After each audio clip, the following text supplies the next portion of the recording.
अस्सलाम वालेकुम नाज़रीन, तो ॾिस रहे हो बे न्यूज़। नाज़रीन तव्हां ताईं अहम ख़बर पहुचायूं पिया। नुशार फिरोज़ खान जिते बिरासिटी भरिसां ॻोठाणे जो बासरनि जी मुबीना ज़ियादतनि ख़िलाफ़ एहतियाती कार्रवाई जो मुतालबो कयो वियो आहे।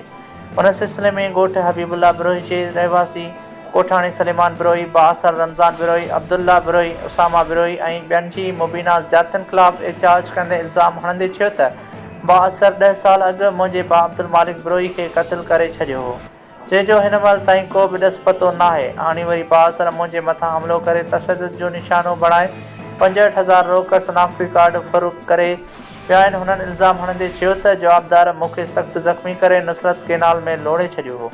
हितां मूंखे माण्हुनि कढी ज़ख़्मी हालत में नवाबशाह अस्पताल में दाख़िल करायो। हुननि वधीक चयो त जवाबदार मूंखे बि क़त्ल करणु चाहिनि था। हुननि आला अख़्तियारनि ऐं DIG शहीद बेनज़ीराबाद, SSP नुशार फिरोज़ ऐं ॿियनि वसवारनि खां मामले जो नोटिस वठी बासरनि खे गिरफ़्तार करे इंसाफ़ फ़राहम कयो वञे। रिपोर्ट करे रहियो आहे ब्यूरो चीफ मंज़ूर मलिक। वधीक ख़बरुनि खे ॾिसण जे लाइ ॾिसंदा रहो ऐं विज़िट कयो असांजो चैनल बे न्यूज़। हर ग़रीब ऐं हर मज़लूम जो आवाज़ बे न्यूज़। असां पहुचाईंदासीं हर ग़रीब ऐं हर मज़लूम जो आवाज़ आला अवाननि ताईं।